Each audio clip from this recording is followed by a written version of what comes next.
सोचिए अगर कोई आपसे कहे कि वो आपके लाखों को करोड़ों में बदल सकता है, बस एक सॉल फैलाएगा और नोटों की बारिश हो जाएगी।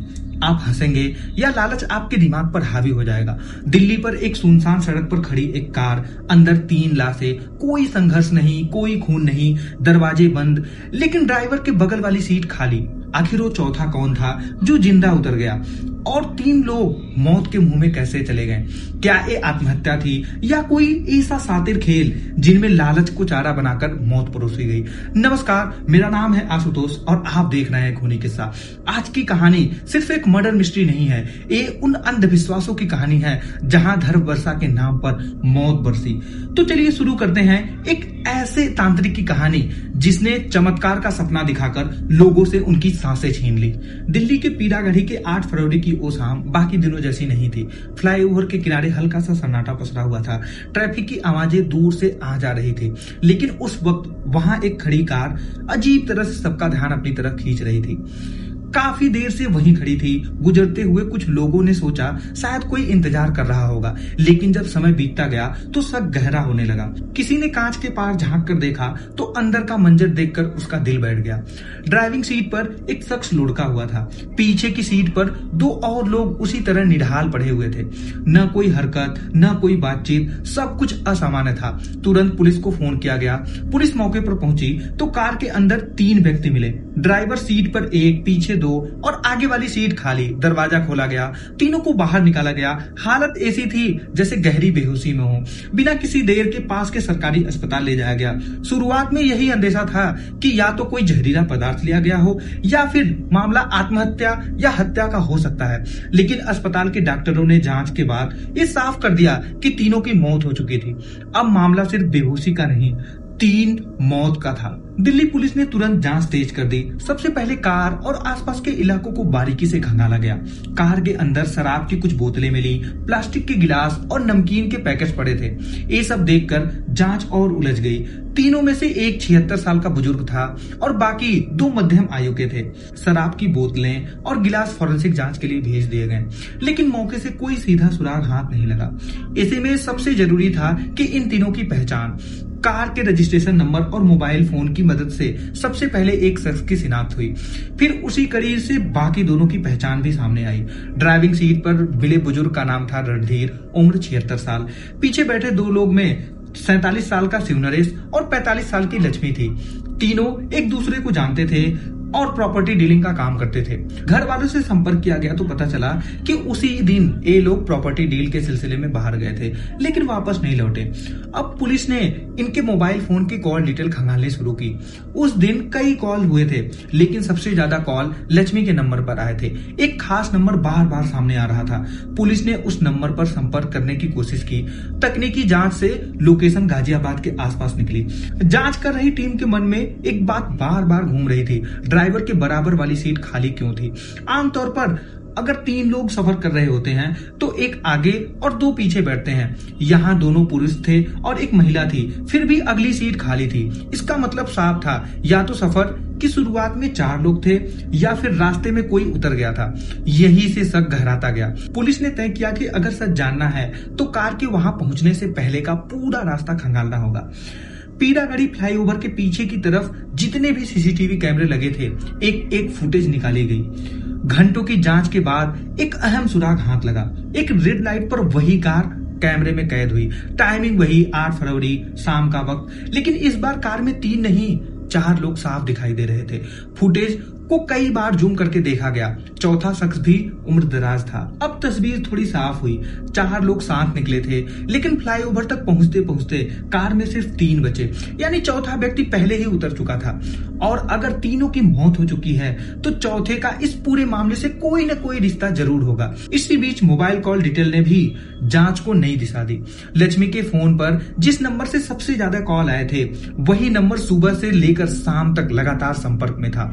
नंबर किसके नाम पर है ये पता किया गया तो एक नाम सामने आया, कमरुद्दीन मियां, उम्र 60 से 65 साल, पता लोनी गाजियाबाद। पुलिस की एक टीम तुरंत वहां के लिए रवाना हुई। कमरुद्दीन को हिरासत में लिया गया और पूछताछ के लिए साथ लाया गया। शुरू में उसने टाल मटोल की, लेकिन जब शक्ति बढ़ी तो एक ऐसी कहानी सामने आई जिसने सबको चौंका दिया। कमरुद्दीन खुद को तांत्रिक बताता था, मूल रूप से उत्तर प्रदेश का रहने वाला था, लेकिन गाजियाबाद में डेरा जमाए बैठा था। उसका दावा था कि वह जादू टोना तंत्र मंत्र से हर बीमारी का इलाज कर सकता है। सालों से यही उसका काम था। आते जाते वह पूजा पाठ करता था, झाड़ फूक करता था। अगर किसी को थोड़ा भी आराम मिलता तो उसका नाम फैलता, और अगर हालत बिगड़ती तो वह अस्पताल भेज देता। अंधविश्वास पर टिका यह धंधा किसी तरह चलता रहा, लेकिन वक्त के साथ उसे समझ आ गया था कि सिर्फ बीमारी का इलाज करने का दावा ज्यादा दिन तक कमाई नहीं देगा। हर बीमारी ठीक नहीं होती और लोग भी धीरे धीरे सवाल पूछने लगते हैं। तब उसने लालच का नया रास्ता चुना। उसने कहना शुरू किया कि उसके पास एक ऐसी शक्ति है जिससे वह धन की वर्षा करा सकता है, ऐसा जादू जो पैसों की बरसात करा दे। कमरुद्दीन मियां धन वर्षा को ऐसे पेश करता था जैसे आसमान से बरसने वाली कोई अलौकिक बारिश हो। वह कहता, ऊपर वाले ने मुझे ऐसी ताकत दी है कि तुम जितना पैसा लाओगे मैं उसे सॉल में फैलाकर उससे कई गुना ज्यादा बरसा दूंगा। लोग पहले हिचकते, फिर लालच धीरे धीरे डर पर भारी पड़ जाता। वह तंत्र मंत्र के नाम पर फीस लेता, छोटी मोटी रस्में करता, माहौल ऐसा बनाता कि सामने वाला खुद ही यकीन करने लगे। इसी दौरान लक्ष्मी उसके संपर्क में आई। वह प्रॉपर्टी के काम से जुड़ी थी और उस समय किसी बीमारी से परेशान थी। किसी जानकार ने उसे इस तथाकथित बाबा के बारे में बताया। वह उसके पास पहुंची, अपनी तकलीफ बताई। कमरुद्दीन ने कुछ पैसे लिए, झाड़ फूक की, जड़ी बूटी दी, मंत्र पढ़े। कुछ समय बाद लक्ष्मी की तबीयत में सुधार हुआ। यह महज इत्तेफाक भी हो सकता था, लेकिन लक्ष्मी ने इसे चमत्कार मान लिया। भरोसा गहराता गया। अब लक्ष्मी खुद उसके लिए प्रचार करने लगी।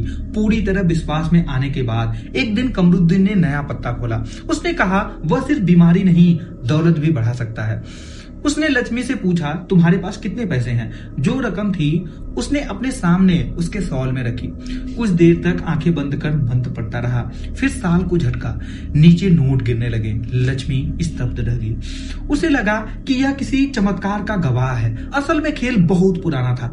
हाथ की सफाई, पहले से छुपाए गए नोट और माहौल ऐसा कि देखने वाला सवाल पूछना ही भूल जाए।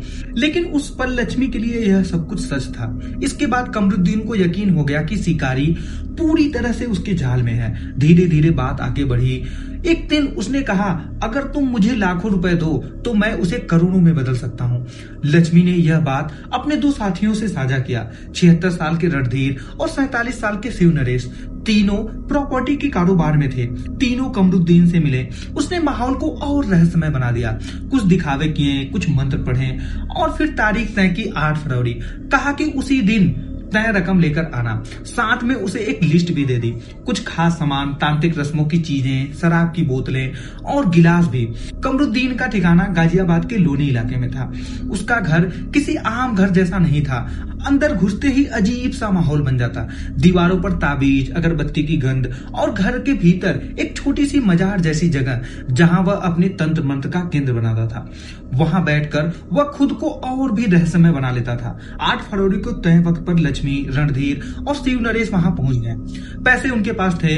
कमरुद्दीन ने लंबा चौड़ा तंत्र मंत्र शुरू किया, मंत्रोच्चार, धुआं और कुछ रहस्यमयी हरकतें। फिर अचानक से बोला, मैं अभी आता हूँ। वह बाहर निकला। सीसीटीवी कैमरे में साफ दिखाई देता है। हाथ में एक थैली, उस थैली में लड्डू थे जो बाजार से खरीद कर लाया था। घर लौटकर उसने उन्हीं लड्डुओं में जहर मिला दिया। उसका इरादा साफ था, इन तीनों को रास्ते में ही खत्म कर देना और रकम हड़प लेना। घर के अंदर अगर कुछ होता तो शक सीधा उसी पर आता। इसलिए उसने सोचा था कि एक खेल कहीं बाहर खत्म किया जाएगा। उधर रस्में पूरी हो चुकी थी। उसने कहा कि तंत्र मंत्र की प्रक्रिया का एक हिस्सा यह भी है कि शराब पीनी होगी। शराब और गिलास तो पहले से ही लिस्ट में शामिल थे।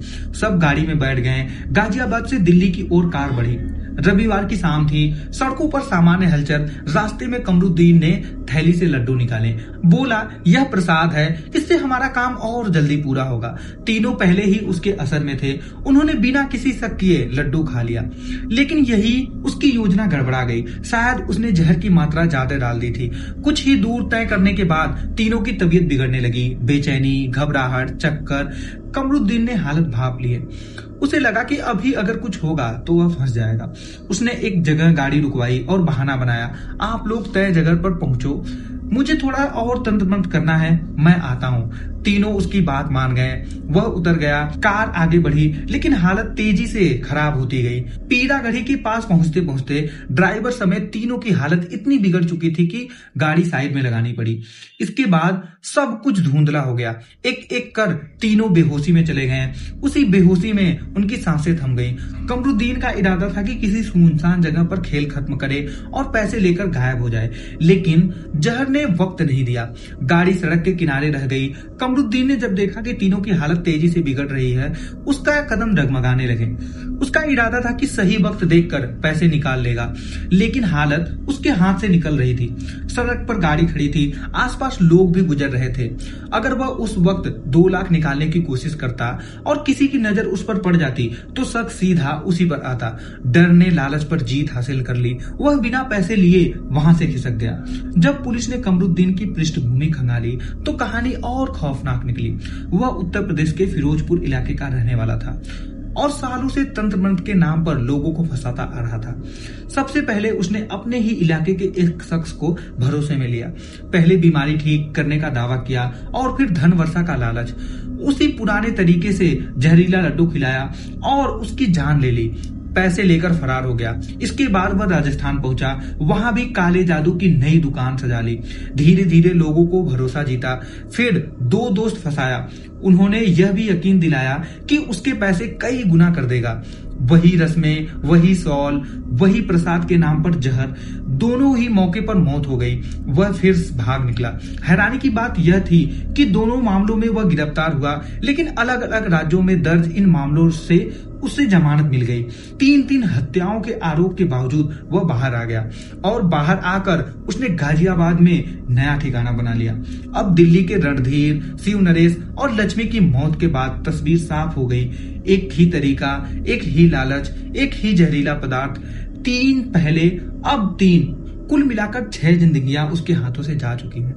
दिल्ली पुलिस अब यह भी जांच रही है कि कहीं एक गिनती 6 से ज्यादा तो नहीं। इतने लंबे समय से वह खेल खेल रहा है। संभव है कि और भी लोग उसके जाल में फंसे होंगे जिनकी कहानी सामने न आई हो।